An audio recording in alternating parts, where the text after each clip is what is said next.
लड़कों का धूप से बचने के लिए एक आसान तरीका।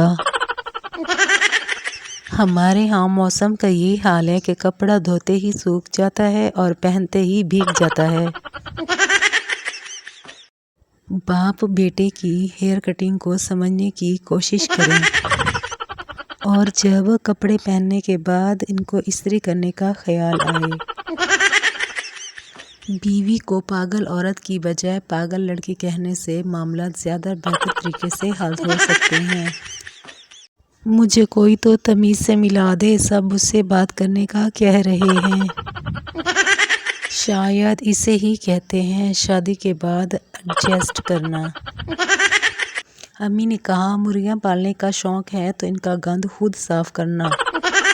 गर्मी के बिलों में नुमाया कमी, हुकूमत ने बिल 4 इंच छोटे कर दिए। अच्छा खासा गोरा होने वाला था कि फिर से गर्मियाँ आ गईं। पाकिस्तानी बेगमात जिनकी आंखें सिर्फ खावंद के मोबाइल की रिंगटोन सुन के ही खुलती हैं। गर्मियों की दोपहर में बच्चों को सुलाने के लिए अब्बा जान का एक बेहतरीन नुस्खा।